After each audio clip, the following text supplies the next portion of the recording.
Hello everyone. இன்னைக்கு நாம் பார்க்க போகிற டாபிக் என்ன அப்படின்னா, காக்ரோச்சுடைய பொது பண்புகளை பற்றி தான் நம்ம பார்க்க போகிறோம்.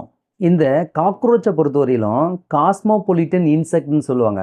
அது என்ன காஸ்மோபொலிட்டன் இன்செக்ட் அப்படின்னா, இந்த காக்ரோச் எல்லா இடத்துலையுமே வாழும். அதாவது உலகத்தில் எல்லா பகுதியிலும் வாழக்கூடிய ஒரு உயிரினம் அப்படின்னு எடுத்துக்கிட்டால் அது காக்ரோச் தான். இந்த உயிரினம் கிளாஸ் இன்செக்டால என்னென்ன ஃபண்டமெண்டல் ஃபீச்சர்ஸ் இருக்குமோ, அடிப்படை பண்புகள் காணப்படுமோ, எல்லா பண்புகளுமே இந்த காக்ரோச்சுக்கு காணப்படுது. இவைகள் பார்க்கறதுக்கு ரெட்டிஷ் ப்ரவுன் கலராக காணப்படும்.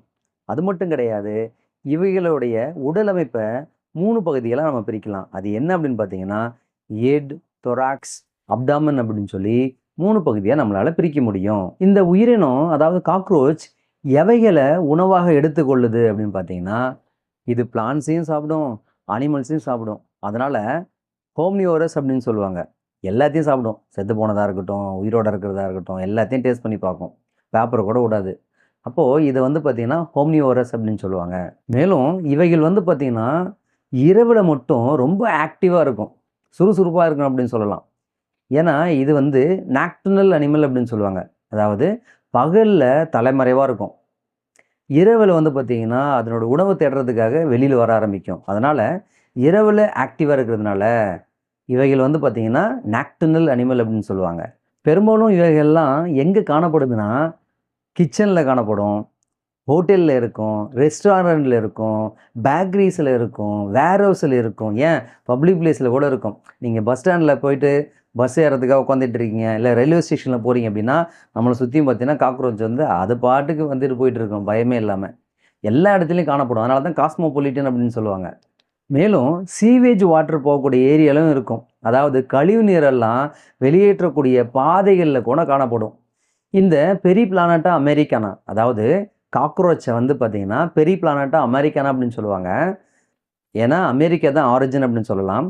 இவைகள் வந்து பார்த்திங்கன்னா வேகமாக ஓடும். அதாவது ஸ்விஃப்ட் ரன்னர் அப்படின்னு சொல்லுவாங்க. நம்மளால் பிடிக்க முடியாது, அவ்வளோ வேகமாக ஓடும். இந்த காக்ரோச்சை பொறுத்தவரையிலும் டையீசிஸ் அப்படின்னு சொல்லுவாங்க. அதாவது செக்ஸுவல் டைமார்பிசம் வந்து காணப்படுது. மேல் ஃபீமேல் தனித்தனியே காணப்படும். மேல் ஆர்என்எஸும் ஃபீமேல் ஆர்என்எஸும் அப்படின்னு சொல்லி தனித்தனியே காணப்படும்.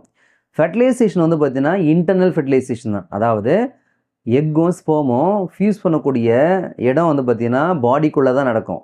அதனால தான் என்ன சொல்லுவாங்கன்னா இன்டர்னல் ஃபெர்டிலைசேஷன் அப்படின்னு சொல்லுவாங்க. ஆனால் எக்கு வந்து லே பண்ணும். ஃபெர்டிலைசேஷன் ஆனதுக்கப்புறம் எக்கை வந்து லே பண்ணும். பொதுவாகவே இந்த காக்ரோச் அப்படின்னு எடுத்துக்கிட்டாவே எல்லா இடத்துலையும் வாழ்கிறதுனால பல வகையான பாக்டீரியல் டிசீஸை பரப்பக்கூடிய வெக்டாராக இது செயல்படுது.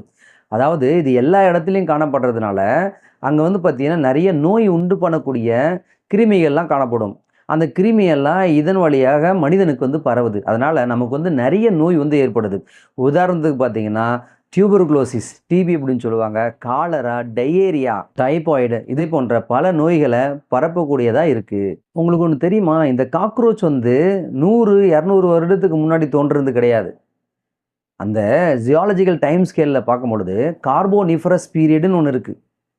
கிட்டத்தட்ட 320 மில்லியன் ஆண்டுகளுக்கு முன்பு தோன்றியதுன்னு சொல்கிறாங்க. அதாவது கார்போனிஃபரஸ் அப்படிங்கக்கூடிய பீரியட் காலகட்டத்தை சார்ந்தது அப்படின்னு சொல்கிறாங்க. அடுத்து நம்ம பார்க்க போகிறது மார்ஃபாலஜிக்கல் ஃபீச்சர்ஸ். அதாவது வெளிப்புற தோற்றத்தில் இந்த காக்ரோச் வந்து எப்படி இருக்குது அப்படின்னு சொல்லி நம்ம பார்க்கலாம். பொதுவாகவே இந்த அடல்ட் காக்ரோச், நல்லா முதிர்ச்சி அடைஞ்ச வளர்ந்த காக்ரோச் வந்து பார்த்திங்கன்னா 2-4 சென்டிமீட்டர் வரை வளரக்கூடியது. மேலும் இதனுடைய உடல் அமைப்பு டார்சோ வென்ட்ரலி ஃப்ளாட்டன்ட் அப்படின்னு சொல்கிறாங்க. அதாவது மேற்புறமாகவும் டார்சல் ரீஜன்லேயும் வென்ட்ரல் ரீஜன்லையும் கீழ்ப்புறமாகவும் ஃப்ளாட்டாக இருக்கும்.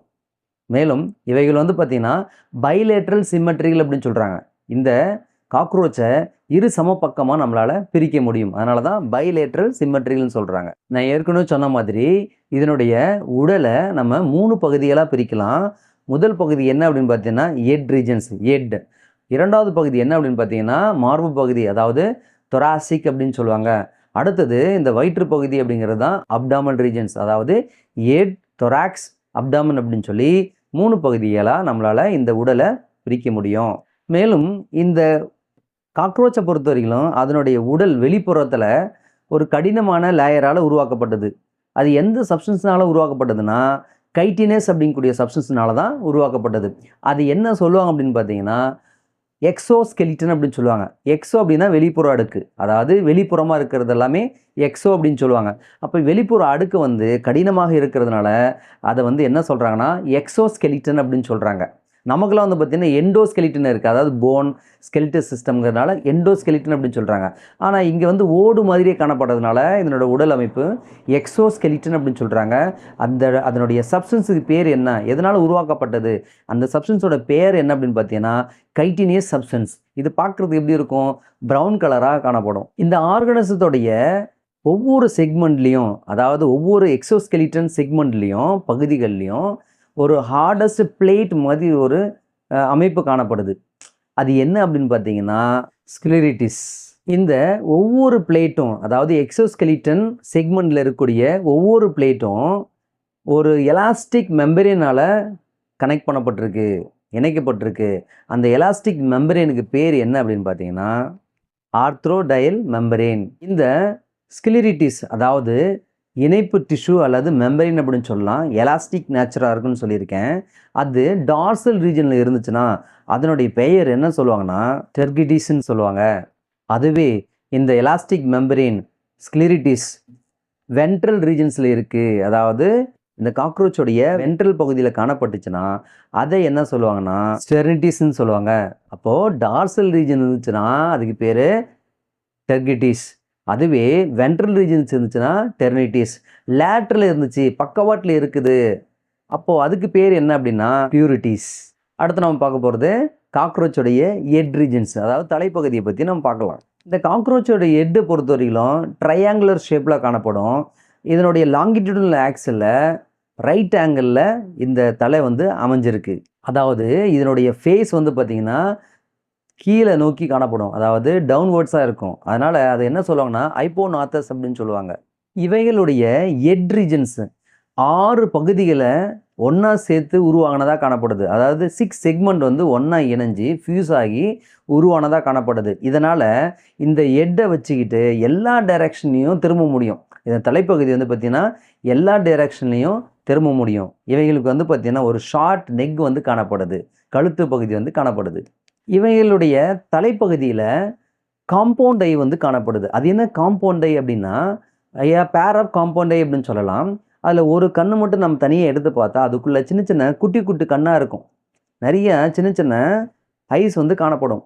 அப்போ அதுக்கு பேர் என்னென்னா ஒமெட்டீரியா அப்படின்னு சொல்லுவாங்க. அப்போ நிறைய ஒமெட்டீரியா சேர்ந்தது தான் காம்பவுண்ட் ஐ அப்படின்னு சொல்லலாம். நமக்குலாம் வந்து பற்றி 2 கண்ணு தான் இருக்குது, அதுக்கும் 2 கண் இருக்கிற மாதிரி தான் இருக்கும். ஆனால் அதை ஒவ்வொரு கண்ணையும் நம்ம நல்லா எடுத்து பார்க்கும் பொழுது அதில் நிறைய கண்கள் வந்து காணப்படுது.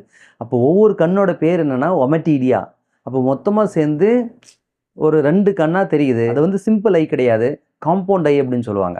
மேலும் இவைகளுடைய தலைப்பகுதியில் 2 ஆண்டனா வந்து காணப்படுது, அதாவது சென்சரி ஆர்கனா இவைகளுக்கு ஆண்டனா வந்து காணப்படுது. அது மட்டும் கிடையாது, இதில் மவுத் பார்ட்ஸும் இருக்குது, அதாவது தலையில் அந்த வாய் அப்படின்னு சொல்லுவாங்கல்ல, அங்கே மவுத் பார்ட்ஸ் வந்து நிறையா இருக்குது. சரிங்க சார், அது என்ன 2 ஆண்டனா இருக்குது, அதனோட வேலை என்னது அப்படின்னு பார்த்தீங்கன்னா என்விரான்மெண்ட்டில் இதை யாராவது நடந்து வராங்க, இப்போ நைட்டில் வந்து பார்த்தீங்கன்னா இது ஆக்டிவாக இருக்குன்னு சொல்லியிருக்கேன், நாக்டர்னல் அனிமல் அப்படின்னு சொல்லியிருக்கேன். அப்போ இரவு நேரத்தில் அவன் பசிக்குது அப்படின்னு சொல்லிட்டு கிச்சனுக்கு போய் பார்க்கும்பொழுது அது என்ன பண்ணும், கரெக்டாக கண்டுபிடிச்சி விலகி ஓடிடணும். சரியா? அப்போது அது நம்மக்கிட்டேருந்து தப்பிக்கிறதுக்காக எப்படி அதை கண்டுபிடிக்குது, மனித வராங்க, மனித நடமாட்டம் இருக்குது அப்படின்னு சொல்லி கண்டுபிடிக்குதுன்னா அந்த உணர் நீட்சிகள், அதாவது ஆண்டனை வச்சு தான் கண்டுபிடிக்குதுன்னு சொல்கிறாங்க. அதனால் சென்சரி ஆர்கன் அப்படின்னு சொல்லலாம். இந்த காக்ரோச்சோடைய மவுத் பார்ட்ஸ் வந்து பார்த்திங்கன்னா எப்படி உருவாக்கப்பட்டதுன்னா 2 வேலைக்காக உருவாக்கப்பட்டது. ஒன்று பைட்டிங், அதாவது கடிக்கிறதுக்காகவும், சிவ்விங் டைப், அதாவது மெல்றதுக்காகவும் உருவாக்கப்பட்டது. அதனால் இது என்ன சொல்லுவாங்க அப்படின்னு பார்த்தீங்கன்னா மேண்டிபிளேட் டைப் அப்படின்னு சொல்லுவாங்க. சரிங்க சார், இதில் மவுத் பார்ட்ஸ் என்னென்ன இருக்குதுன்னு பார்த்தீங்கன்னா எ பேர் ஆஃப் மேண்டிபிளேட் அப்படின்னு சொல்கிறாங்க. அதாவது 2 மேண்டிபிளேட் அப்படின்னு சொல்லக்கூடிய அப்பர் லிப்ஸ் வந்து காணப்படுது, 2 லோவர் லிப்ஸ் அப்படின்னு சொல்லக்கூடிய மேக்ஸில்லா வந்து காணப்படுது, ஒரே ஒரு லேபியம் அப்படிங்கக்கூடிய நாக்கு வந்து காணப்படுது, டங் வந்து காணப்படுது. மேலும் நாக்கு மாதிரியே ஹைப்போஃபாரனிக்ஸ் அப்படிங்கக்கூடிய நாக்கு மாதிரி ஒரு அமைப்பும் இங்கே காணப்படுது. இதையடுத்து மேலும் 2 பகுதிகள் வந்து காணப்படுது, கிரைண்டிங் ரீஜன், இன்சிஷன் ரீஜன் அப்படின்னு சொல்லி 2 பகுதியும் இந்த மவுத் பார்ட்ஸில் தான் வருது. இதுவரை நம்ம பார்த்தது காக்ரோச்சோடைய 3 பகுதியில் ஃபஸ்ட்டு ரீஜன் தான் நம்ம பார்த்தோம், அதாவது ஹெட் ரீஜன்ஸ் தான் நம்ம பார்த்தோம். அடுத்து நம்ம பார்க்க போகிறது தொராசிக் ரீஜன்ஸ், அதாவது மார்பு பகுதியை பற்றி நம்ம பார்க்க போகிறோம். இந்த தொராக்சி அப்படின்னு எடுத்துக்கிட்டாவே 3 பகுதியில் இருக்குது. என்ன சார் மறுபடியும் ஒரு 3 பகுதி? ஆமாம், தொராசிக் ரீஜனை 3 பகுதியை நம்ம பிரிக்கலாம். அது என்ன அப்படின்னு பார்த்தீங்கன்னா ப்ரோதொராக்ஸ், மீசோதொராக்ஸ், மெட்டாதொராக்ஸ் அப்படின்னு சொல்லி 3 பகுதியாக தொராசிக் ரீஜனை பிரிக்கலாம். இந்த 3 பகுதிகளில் ப்ரோதொராசிக் அப்படிங்கக்கூடிய பகுதி தான் கொஞ்சம் பெருசாக காணப்படும். இந்த ப்ரோதொராக்ஸ் அப்படிங்கக்கூடிய பகுதியிலேருந்து தான் ஷார்ட் எக்ஸ்டென்ஷன் வந்து தலைப்பகுதியை வந்து கனெக்ட் பண்ணியிருக்கு. நெக் அப்படின்னு சொல்லலாம், அல்லது சர்வைக்கம் அப்படின்னு சொல்லலாம். நான் ஏற்கனவே சொன்ன மாதிரி தொராசிக் ரீஜனை 3 பகுதியாக பிரிக்கலாம் அப்படின்னு சொன்னேன். இந்த ஒவ்வொரு பகுதியிலுமே 2 கால்கள் வந்து காணப்படுது. இல்லை ரைட் அண்ட் லெஃப்ட் அப்படின்னு சொல்லி 2 கால்கள் வந்து காணப்படுது. அப்போ மொத்தம் 3 பகுதி இருக்கிறதுனால 6 கால்கள் வந்து காணப்படுது. இந்த 6 கால்கள் காணப்படுறதுனால தான் இந்த இன்செக்டை பொறுத்தவரையிலுமே எக்ஸாபோடா அப்படின்னு சொல்லுவாங்க. அதாவது மோனோ, டை, ட்ரை, டெட்ரா, பென்டா, எக்ஸா 6 கால்களுடையது அப்படின்னு சொல்லலாம். இந்த காக்ரோச்சை பொறுத்தவரையிலும் அவைகளுடைய கால்கள் எதற்கு உதவியாக இருக்குது அப்படின்னா நடக்கிறதுக்கு உதவியாக இருக்குது. அதாவது இந்த காக்ரோச் ஒரு இடத்துல இன்னொரு இடத்துக்கு போகிறதுக்கு, நடக்கிறதுக்கு உதவியாக இருக்குது. அந்த மாதிரி டைப் தான் இது. இந்த காக்ரோச்சுடைய கால்களை நம்ம 5 பகுதியாக நம்ம பிரிக்கலாம். அது என்ன அப்படின்னு பார்த்தீங்கன்னா காக்ஸா அப்படிங்கக்கூடிய லார்ஜர் பகுதி, ட்ரொக்கண்டர் அப்படிங்கக்கூடிய ஸ்மாலர் பகுதி, ஃபீமர் அப்படிங்கக்கூடிய நீளமான மற்றும் ப்ராட் அகலமான பகுதி, அடுத்தது டிபியா, இது நீளமாக இருக்கும், திக்காகவும் இருக்கும். கடைசியாக இருக்கக்கூடிய பகுதிக்கு பேர் என்னென்னா டார்சஸ். இந்த லெக்குடைய கடைசி செக்மெண்ட் டார்சஸ்ன்னு சொன்னேன். அதில் மேலும் 5 மூவபிள் ஜாயின்ட்ஸ் வந்து காணப்படுது. அதை என்ன சொல்லுவாங்க அப்படின்னு பார்த்தீங்கன்னா போடோமர்ஸ் அல்லது டார்சோமர்ஸ்ன்னு சொல்லுவாங்க. இந்த காக்ரோச் பொறுத்த வரைக்கும் 2 பேர்ஸ் ஆஃப் விங்ஸ் வந்து காணப்படுதுன்னு சொல்கிறாங்க. அதாவது 2 இணைகள் கொண்ட விங்ஸ் வந்து காணப்படுது. அது எங்கே இருந்து தோன்றியிருக்கு அப்படின்னு பார்த்தீங்கன்னா மீசோதொராக்ஸில் இருந்தும் மெட்டாதொராக்ஸில் இருந்தும் தோன்றியிருக்கு. இதில் 4 விங்ஸ் அல்லது டெக்மினா அப்படின்னு சொல்லுவாங்க. இந்த விங்ஸ் பார்க்குறதுக்கு எப்படி இருக்குன்னா டார்க் கலராக இருக்கும். எங்கே இருந்து தோன்றியிருக்குன்னா மீசோதொராக்ஸில் இருந்து தோன்றியிருக்கு. மேலும் இது வந்து பார்த்திங்கன்னா லெதரியாக இருக்கும். ஒபாக் அப்படின்னு சொல்லக்கூடிய நான் டிரான்ஸ்பரண்டாக காணப்படும். இந்த விங்ஸை வச்சுக்கிட்டு அந்த காக்ரோச்சால் பறக்க முடியாது. அப்போது இது எதுக்கு பயன்படுது அப்படின்னு பார்த்தீங்கன்னா ப்ரொடெக்ஷனுக்காக தான் பயன்படுது. அதாவது ஹைட் விங்ஸ் வந்து ஃபோல்ட் பண்ணி வைக்கும் பொழுது அந்த ஹைட் விங்ஸ் மேலே ஒரு ப்ரொடெக்டிவ் லேயராக தான் இந்த விங்ஸ் வந்து காணப்படுது. அடுத்து நம்ம பார்க்க போகிறது ஹைட் விங்ஸ்.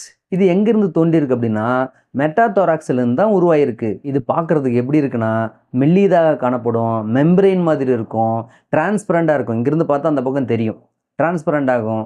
அப்போது இது எதுக்கு உதவியாக இருக்குது அப்படின்னு பார்த்தீங்கன்னா பறக்கிறதுக்கு உதவியாக இருக்குது. இந்த ஃபீமேல் காக்ரோச்சில் 7th ஸ்டெர்னம் பார்க்குறதுக்கு எப்படி இருக்குன்னா போட் ஷேப்பில் காணப்படும், போட்டோட வடிவத்தில் காணப்படும். மேலும் 8th மற்றும் 9th ஸ்டெர்னம் ஒன்றா சேர்ந்து எப்படி உருவாயிருக்குன்னா ப்ரூட் அல்லது ஜெனிட்டல் பவுச் வந்து உருவாயிருக்கு. அடுத்து நம்ம பார்க்க போகிறது அப்டாமன், அதாவது வயிற்று பகுதியை பற்றி நம்ம பார்க்க போகிறோம். இந்த அப்டாமினல் ரீஜனை பொறுத்த வரைக்கும் மேல் காக்ரோச்சாக இருக்கட்டும், ஃபீமேல் காக்ரோச்சாக இருக்கட்டும் 10th செக்மெண்ட்டில் தான் காணப்படுது. இவைகளுடைய ஒவ்வொரு பகுதியும் ஒவ்வொரு செக்மெண்ட்டும் மேற்பகுதியில், அதாவது டார்சல் ரீஜனில் எதனால் மூடப்பட்டிருக்குன்னா கவர் பண்ணப்பட்டிருக்குன்னா டெர்கமால் மூடப்பட்டிருக்கு. அதுவே வென்ட்ரல் ரீஜன்ஸில், அதாவது கீழ்ப்பகுதியில் எதனால் மூடப்பட்டிருக்கு கவர் பண்ணப்பட்டிருக்குன்னா ஸ்டெர்னமால் கவர் பண்ணப்பட்டிருக்கு. சரி, இந்த டார்சல் மற்றும் வென்ட்ரல் ரீஜன்ஸ் கனெக்ட் பண்ணக்கூடிய லேட்ரல் ரீஜன்ஸில் எதனால் மூடப்பட்டிருக்குன்னா ப்ளூரோன் அப்படிங்கக்கூடிய மெம்பரேனால் மூடப்பட்டிருக்கு. நான் ஏற்கனவே சொன்ன மாதிரி இந்த ஃபீமேல் காக்ரோச்சில் 7th ஸ்டெர்னம் பார்க்குறதுக்கு எப்படி இருக்குன்னு சொன்னோன்னா போட் மாதிரி இருக்கும். இது 8th மற்றும் 9th ஸ்டெர்னம் கூட சேர்ந்து என்னவா உருவாயிருக்கு அப்படின்னு பார்த்தீங்கன்னா ப்ரூட் அல்லது ஜெனிட்டல் பவுச்சாக உருவாயிருக்கு. இவைகளுடைய ஆன்டீரியர் பகுதியில் ஃபீமேல் கோனோபோர் வந்து காணப்படுது, ஸ்பெர்மத்தீக்கல் பவுச், மேலும் கொலேட்ரல் கிளான்ஸ் வந்து காணப்படுது. அதே மாதிரி போஸ்டீரியர் பகுதியில், அதுக்கு ஆப்போசிட், ஆன்டீரியர் ஆப்போசிட்டில் இருக்கக்கூடிய போஸ்டீரியர் பகுதியில் என்ன இருக்குது அப்படின்னு பார்த்தீங்கன்னா ஊத்தீக்கல் பவுச் வந்து காணப்படுது. அங்கே தான் எக் வந்து பார்த்தீங்கன்னா உருவாகும். மேல் காக்ரோச்சில், அதாவது ஆண் காக்ரோச்சில் ஜெனிட்டல் பவுச் எங்கே அமைந்திருக்குன்னா அப்டாமினல் ரீஜனில் பின்புறமாக அமைந்திருக்கு. மேலும் இவைகள் எங்கே கட்டப்பட்டிருக்கு, எதன் கூட இணைக்கப்பட்டிருக்குன்னா டார்சல் ரீஜன்ஸில் 9th மற்றும் 10th டெர்கம் அப்படிங்கக்கூடிய பகுதியில் இணைஞ்சிருக்கு. அதுவே வென்ட்ரல் சைடில் பார்த்தீங்கன்னா கீழ்ப்பகுதியில் எங்கே இணைஞ்சிருக்கு அப்படின்னு பார்த்தீங்கன்னா 9th ஸ்டெர்னம் கூட இணைஞ்சிருக்கு. மேலும் இவைகளுடைய டார்சல் ரீஜனில் ஆனஸ் வந்து காணப்படுது. வென்ட்ரல் ரீஜன்ஸில் மேல் ஜெனிட்டல் போர்ஸ் வந்து காணப்படுது. இந்த மேல் ஜெனிட்டல் அப்பர்ச்சஸ், ஃபீமேல் ஜெனிட்டல் அப்பர்ச்சஸ் அதை சுற்றியும் எதனால் மூடப்பட்டிருக்குன்னா ஸ்க்ளிரிட்டிஸால் மூடப்பட்டிருக்கு. அது என்ன சொல்லுவாங்க அப்படின்னு பார்த்தீங்கன்னா கோனோஃபோஃபைசிஸ்ன்னு சொல்லுவாங்க. மேல் காக்ரோச்சை பொறுத்த வரைக்கும் 9th ஸ்டெர்னத்திலிருந்து 2 ஆனல் ஸ்டெயில் வந்து உருவாகிருக்கும், வெளிப்புறமாக தோன்றியிருக்கும். அதுவே ஃபீமேல் காக்ரோச்சில் காணப்படாது. ஒரு ஒற்றுமை என்ன அப்படின்னு பார்த்தீங்கன்னா மேல் காக்ரோச்லேயும் சரி ஃபீமேல் காக்ரோச்லேயும் சரி 10th செக்மெண்ட்லேருந்து ஒரு பேர் ஆஃப் ஃபிலமெண்டஸ் ஸ்ட்ரக்சர், அதாவது ஒரு நூல் போன்ற ஒரு நாரை போன்ற ஃபிலமெண்டஸ் ஸ்ட்ரக்சர் வந்து காணப்படுது. அதுக்கு பேர் என்ன அப்படின்னு பார்த்தீங்கன்னா ஆனல் சர்சி. இது ஒரு சென்ஸ் ஆர்கனாக செயல்படுது. அதாவது லேண்டில் இருக்கும் பொழுது வைப்ரேஷனை சென்சிடைஸ் பண்ணுவோம். யாராவது நடந்து வந்தாங்களா அந்த வைப்ரேஷனை சென்சிடைஸ் பண்ணுவோம். காற்றோட்டத்தை, அந்த காற்றோட வேகத்தை எல்லாம் கண்டறிவும் பயன்படுது. மேலும் மேல் காக்ரோச்சில் 7th ஸ்டெர்னத்தில் பார்த்தீங்கன்னா ஒரு கைனோவால்வுலார் அப்படிங்கக்கூடிய பிளேட் மாதிரி இருக்கக்கூடிய ஒரு ஸ்ட்ரக்சர் வந்து காணப்படுது. இது ஃபீமேலில் கிடையாது. இதுவரை நம்ம பார்த்தது என்னென்னா காக்ரோச்சுடைய பொது பண்புகள் மற்றும் அதனுடைய வெளிப்புற தோற்றத்தை பற்றி நம்ம பார்த்தோம். அடுத்து வரக்கூடிய வீடியோவில் இதனுடைய தொடர்ச்சியை நம்ம பார்க்கலாம். தேங்க்யூ.